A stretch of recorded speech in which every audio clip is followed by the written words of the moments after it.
$50 a week sounds too small to matter. It's 4% of the average paycheck, and most people save less. Hey, I'm Stan, engineer, veteran. I learned money on the south side of Chicago and then in school. Street and school. Let me show you what a year of it really builds. Wes moved $50 on a Thursday morning, standing in his kitchen in his work boots, before the coffee finished. Same morning every week, same 50, and he has never told one person he does it. He almost stopped that morning. The night before, he'd seen a headline about how much the average American has sitting in the bank. $62,000, give or take. He has nowhere close to that. And standing there with his phone in one hand, he felt like a man doing something pointless. Nothing about his money had changed overnight. Not his pay, not his bills, not his balance. Only the number he was measuring himself against changed. And that was enough to nearly kill a habit that was working. So let's talk about that $50. There's a real rule hiding inside it. 3 parts, and all 3 are coming. But the reason it works has almost nothing to do with arithmetic. Skip that part, and the rule becomes one more good idea you nod at and never start. Start with the gross line on Wes's pay stub, because gross is where honest math begins. He earns right about the middle of the country, around $1,250 a week, before $1 of tax comes out. That's the Bureau of Labor Statistics' usual weekly earnings figure for full-time workers, second quarter of this year, not a guess. $50 out of that is 4%. Almost exactly 4%. 4%. That's a tip you'd leave and feel a little cheap about.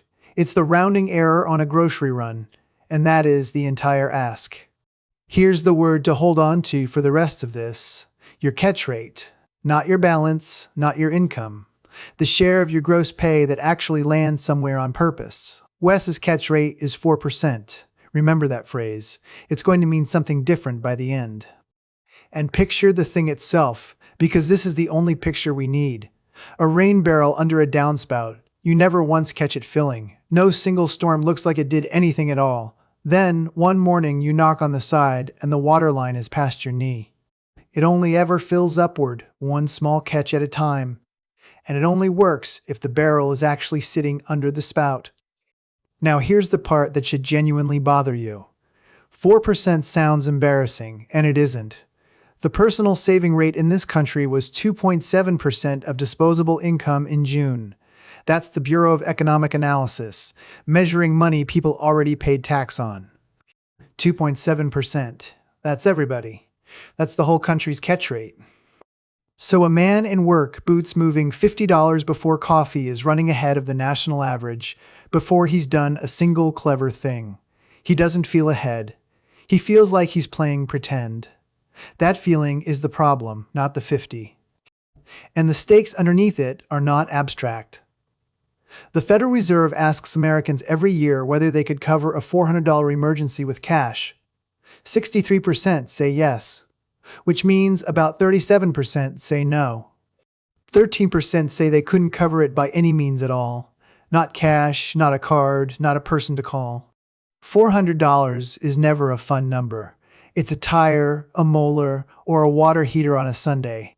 And at $50 a week, $400 is 8 deposits. 8 Thursdays. That's the first thing to sit with before anybody talks to you about a year. Now back to the headline that almost stopped him, because this is the trap, and it's the whole reason this video exists. The average American household holds about $62,400 across its checking and savings accounts. That's real. It's the Federal Reserve Survey of Consumer Finances. But right beside it in the same table is the number nobody prints. The median. The household standing dead center. $8,000. $8,000 against an average of $62,000. Half of all households in this country hold $8,000 or less across every checking and savings account they own, combined. The average isn't lying. It's just describing somebody else's barrel. A few enormous ones lifting the number, the way one flooded reservoir carries the whole neighborhood's rainfall average with it. When you measure your kitchen against that, of course you feel behind. You are holding your barrel up against a reservoir nobody on your street owns. So measure against the real one. $50 a week for a year is $2,600. Against that $8,000 middle, 1 year of this puts you about a third of the way to where half the country stands. 1 year, 4% of gross, a third of the way to the middle. And now the honest part, because a barrel is not a lake and nobody should be selling it as one. The Federal Reserve also finds that about 55% of adults have 3 months of expenses set aside, which means roughly 45% don't, and 3 months is real money. The Bureau of Labor Statistics puts average annual household spending at about $78,500, call it $6,500 a month. 3 of those is around $19,600. $2,600 against $19,600 is about 13% of the way there. 13%. That's what 1 honest year of this buys you. Anybody calling $50 a week, the whole answer is selling something. It is the first few inches of water in the bottom of the barrel. But inches are not nothing. Inches are the difference between a $400 repair being a Tuesday and a $400 repair being a crisis. The barrel doesn't have to be full to be doing its job. It has to be under the spout. Which brings us to the objection that shows up every single time. It gets a flat answer. There is no $50 a week. There's nothing left. HSE. So let's look at where it already goes. Food away from home, restaurants, delivery, the drive-thru, the coffee, averages about $3,900 a year per household. That's the Bureau of Labor Statistics Consumer Expenditure Survey. That's about 5% of everything the average household spends. And it works out to roughly $76 a week. 76. The rule asks for 50. The average household already moves more than the ask every single week through a window without noticing. Nobody has to quit lunch over this. The point is that the water is already running past the house.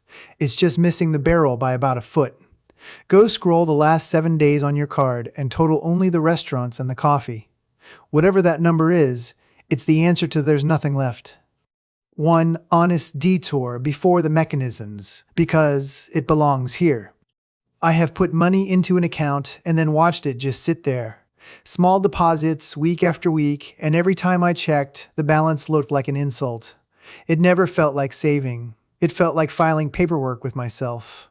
So I'd stop, then start again months later at a bigger number I couldn't hold, and stop again. And what finally changed wasn't discipline. It was finding out I'd been checking the wrong thing the whole time. The balance, which moves slowly by design, instead of the catch rate, which I controlled completely and could have been proud of on day 1. Nobody tricked me. I just kept grading myself on the one number that was guaranteed to make me quit. Okay. Back to the barrel, because now come the 2 mechanisms. The reasons a good habit quietly does nothing. And this is the part almost nobody checks. The first one is where the barrel sits. As of late July, the FDIC's national average rate on a savings account is 0.38%. On a 12-month certificate of deposit, it's 1.68%. Same bank shelf, same federal insurance, same dollar. More than 4 times the yield. About 4.5 times on identical protection. Nobody's bank has ever called to tell them they're in the wrong account. That's not a conspiracy. It's just that no one is assigned the job of noticing on your behalf. If the rate on your savings starts with a 0, your barrel is sitting a foot to the side of the downspout, catching what splashes. The second one is worse, and it outranks everything else in this video. If you carry a balance on a credit card, the money is leaving out the bottom faster than a week of catching can replace it. The Federal Reserve's own data puts the average rate on card accounts actually being charged interest at about 22%. 22.15 against a 0.38% savings account. That's not a close call. A 22% guaranteed cost against a 1/3 of 1% guaranteed return. So if there's a number on the interest charged line of your last statement, that's where the $50 goes, not into the barrel, into the hole in the bottom of it. Filling a barrel that's draining is a hobby, not a plan. Now here's the turn, and it's aimed straight at you. You probably don't think of yourself as bad with money. You think of yourself as someone who just never had enough left over to start. That's the story almost everybody tells, and it is almost never true. $76 a week goes through the window. The reason it feels true is not a flaw in you. It's how people are built. We're wired to notice the balance, the big, visible number, and to feel nothing about the slow, boring, invisible one. A barrel filling is the least interesting thing in any yard. Our attention was never designed to reward it. Nobody is running this on you. There's no villain in this video. It's just that the thing that actually works is unwatchable, and we are creatures who need to watch something. But here's the good part. That wiring only costs you while it's invisible. The second you can name it, Eck. I keep grading the balance instead of the catch rate X. You can stop obeying it. You don't have to fix your personality. You have to change which number you look at. So, 5 things, and none of them take a weekend. 1. Find the gross line on your stub and take 4% of it, not your take-home, gross. Say the number out loud. That's your target catch, and if your paycheck is bigger or smaller than the middle of the country, that percentage scales with you.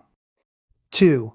Open your last card statement and find the line that says interest charged. If there's a number there, that's where your 50 goes first every week until that line reads nothing. The barrel gets sealed before it gets filled. 3. Open your banking app and find the rate on your savings. If it starts with a 0, move the barrel. Same insurance, several times the catch. 1 afternoon of paperwork. 4. Total the restaurants and the coffee for the last 7 days. That's where the 50 already lives. 5. Multiply your own month by 3 and write that number down once. That's your full barrel, yours, not the headlines. 1 year of this gets you about 13% of the way. That's the honest map, and an honest map beats a flattering one. Wes is still standing in his kitchen on a Thursday, boots on, phone in his hand, and now he knows what he's actually looking at. His catch rate is 4%, which is higher than the country's. He's 8 deposits from covering the emergency, a third of adults can't. And he's about a third of the way to where half of America stands in 1 year from a number he'd feel cheap tipping. So there's a fork here, and it's a small one, which is the point. You can keep grading yourself on your balance, a number built to move too slowly to encourage anybody, and quit again in the spring. Or you can grade yourself on the one thing you fully control, seal the hole, move the barrel, and let the water do what water does. And remember the one thing Wes still hasn't done. He's never said his number out loud to a single person. That's the part worth changing tonight. Take your gross week, cut it to 4%, and put that number in the comments. Then say which leak you're sealing first, the interest charged or the rate on your savings. A habit nobody knows about is the easiest one in the world to quit, and that comment section is the closest thing this channel has to a kitchen table. And if your catch rate turned out higher than your balance ever let you believe, if this put a number on something you'd only ever felt, the like button is how that gets said, and it's the whole signal to make more of these. The one thing we only knocked on the side of here is where the barrel should actually sit. The accounts, the rates, the difference between catching the water and keeping it. That's its own video. Subscribe, and it'll find you the week it lands. You don't fill a barrel, you catch one storm, then the next one. Go look at your gross line tonight before anything else. Your catch rate is probably better than the story you've been telling about yourself. Here are the 5 things worth keeping. 1. Grade your catch rate, not your balance. $50 a week is 4% of the middle full-time paycheck, and that percentage scales to whatever your own gross line says. 2. 4% of gross already puts you ahead of the national saving rate, which sits at 2.7% of income people have already paid tax on. 3. 1 honest year of this is $2,600. Against a median household balance of $8,000, that is about a third of the way to the middle of the country. 4. Seal the leak before you fill the barrel. A 22% credit card rate beats a 0.38% savings account every single time, so the interest charge line gets the money first. 5. Then move the barrel.